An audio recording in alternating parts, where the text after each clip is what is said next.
충동증 있는 분들은 후각 저하가 발생해요. 바이러스가 들어가서 후각신경을 파괴해버리는 거예요.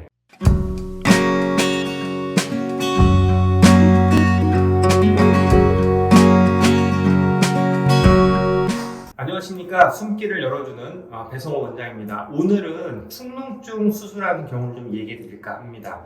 오늘 수술하신 분은 60이 초반의 남자분이시고요. 축농증이 굉장히 좀 오래 되셨고요. 문제는 그러다 보니까 축농증 있는 분들은 후각 저하가 발생을 해요. 이분은 후각 저하가 온 게 2년 정도가 되셨어요.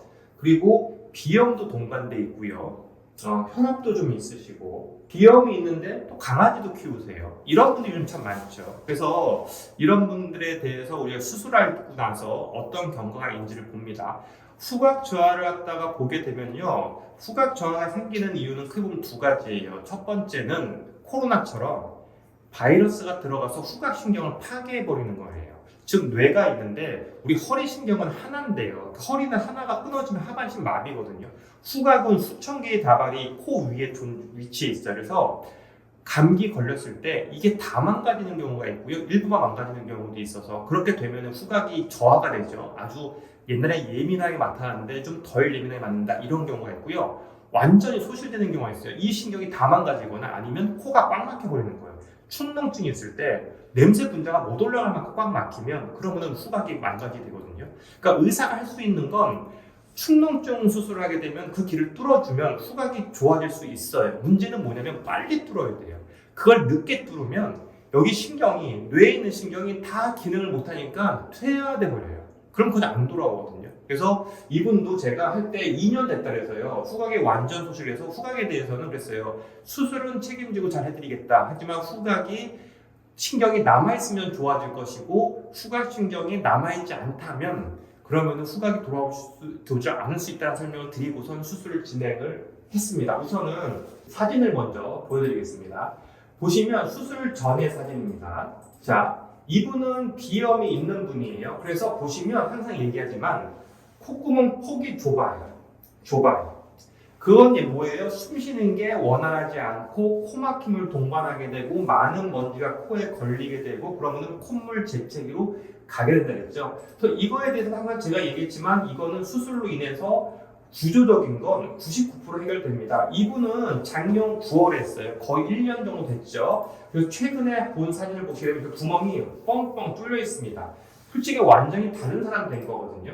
제가 항상 얘기하지만 비염 수술에 대해서 의심을 갖는 분들은 수술이 효과가 없는 거 아니야? 고생만 하고 내가 돈만 들이는 거 아니야? 하지만 보신 것처럼 이렇게 좁은 구멍이 이렇게 탈바꿈이 되면요, 이거는 낮과 밤의 인생이 완전히 달라집니다. 이분도 당연히 달라졌고요. 포인트는 오늘은 실은 비염 얘기가 아니라 축농증 얘기죠. 이분은 축농증 상태가 굉장히 안 좋았던 분이에요. 자, 이분의 축농증인 사진인데 지금 보시면 눈 사이가 코가 있고 코 주변에 빈방. 원래는 여기에 빈 방이 제가 항상 얘기해 드리지만 이런 식으로 검정색 방으로 차 있어야 냄새도 올라가고 소통도 잘 되고 공기 정화도 잘 되고 하는데 이 동네가 뿌얘지는 게 문제인데 이분 같은 경우에는 보시면 여기 다 뿌였습니다. 문제는 뿌여니까 축농증이 있는 것도 있지만 이 동네가 즉 지금 이렇게 올라가는 길이 아예 막혔어요. 그래서 냄새가 하나도 안 올라가세요. 이쪽을 다 뚫는 걸 우리의 목표로 해서 이분은 수술 계획을 했고 귀중격 휘어진 거 바로 잡고 요쪽에 구멍 뚫어서 소통로를 만드는 축농증 수술을 시행했고 시간은 항상 제가 얘기했지만 비염은 30분, 축농증도 한 30분 정도 소요가 되고 이분은 조금 축농증이 안 좋았기 때문에 그보다 한 10분 정도 더 걸렸던 분입니다. 자, 문제는 뭐냐면 축농증은 재발이에요. 비염도 재발, 축농도 재발의 문제인데 수술이 잘 됐다는 전제에 그걸 항상 우리가 신경을 쓰는데 이분은 1년 동안 제가 지켜본 겁니다. 하고 나서 한 달, 두 달째 괜찮아요. 이건 솔직히 말하면 당연히 괜찮은 겁니다. 왜? 수술하고 2달 되는데 안 좋으면 문제가 되는 그건 안 좋다는 건 수술 못한 거고 당연히 좋은데 이게 6개월, 1년 계속 좋아야 됩니다. 이분은 수술하고 한 달은 자주 오셨고 그 다음에는 2주 간격으로 2달 치우고 그 다음에 한 달에 한 번씩 보면서 봅니다. 보면요 중간에 제가 1년 동안 쭉 지켜보면요 중간에 한 달씩 볼 때마다 약간 피부가 부을 때도 있고 감기가 올 수도 있습니다. 그때 맞춰서 저희가 조절을 하게 되고요. 이분이 마지막에 최근에 온 게 언제냐면은 5월이었어요. 지금 7월에 마지막에 왔고 이제 9월 달에 다시 오시게 될 거고요. 5월에 왔을 때 제가 물어봤습니다. 후각은 어떻습니까? 물어봤더니 후각이 완전 정상이겠다는 거예요. 이런 경우는 굉장히 운이 좋은 경우에 뭐냐면 더 놔뒀으면 우리가 후각이 완전 망갔을 텐데 이분은 수술이 잘 돼서 후각이 완전히 돌아온 경우였죠. 그리고 이제 그러다 우리가 내시경으로 확인합니다. 자, 이분의 수술 전 사진입니다. 보시면 뭐가 문제냐면 코의 코 비중격 사이에 바깥쪽 사이에 이게 다 물혹이에요. 여기 물혹. 부은 살. 그래서 소통이 안 돼요. 그러니까 냄새 분자가 이렇게 가는 거는 비염, 숨 쉬는 길이고요. 이렇게 올라가줘야 돼요. 충농증은. 그렇게 올라가는 길이 다 막혀 있어요. 그러니까 머리도 띵하고 냄새도 안 나고 이런 문제인데 이걸 저희가 수술로 해서 뚫어주는 거죠. 뚫어줘서 이분은 이렇게 구멍들이 보입니다.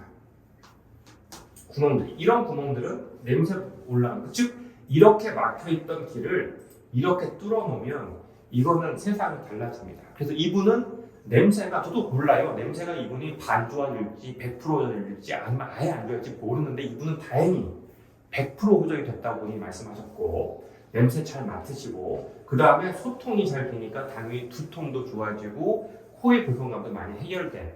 그리고 더더군다나 그게 지금 단기간에 한두 달의 문제가 아니라 지금 거의 1년이 되는 시점에도 항상 좋았다는 거에 대해서 제가 1년 보고를 드리고요. 이렇게 되고 나면 그럼 이분은 평생 괜찮은 겁니까? 제가 말씀드립니다. 1년에 그래도 한두 번은 보자. 왜냐하면 감기도 걸리고 여러분이 착각하는 게 뭐냐면 우리가 눈을 수술하건 코를 수술하건 눈으로는 스마트폰 보고 밤에 모니터도 보고 여러 가지 한단 말이죠. 코도 마찬가지예요. 이게 공기가 먼지, 매연, 꽃가루, 뭐 동물털 온갖 게 내 코에 들어오거든요. 그렇기 때문에 여러분의 코는 1년 내내 청결할 수는 없어요. 안 좋으니까 그때 1년에 그래도 한두 번 안 좋을 때도 와서 코를 보고 확인을 하고 관리를 해야 평생 무사한 거지. 이 의사 양반 수술 한 번 했으니까 내가 100살까지 앞으로 남은 수십 년에 안번 문제 발생하지 않아야 술 잘하는 거 아닙니까? 라고 물어본다면 그거는 좀 약간 아니라는 거. 이빨도 관리하셔야 되고 코도 관리하셔야 되고 그래서 이분은 앞으로 1년에 한두 번씩은 평생 보면서 후각과 구멍 막히는 거 계속 확인해 볼 겁니다. 그래서 오늘은 제가 숱하게 한 그 축농증 환자분들 중에서 제가 그 상태가 좋은 분들에 대한 걸 보고를 좀 드리는 시간을 가졌습니다. 감사합니다.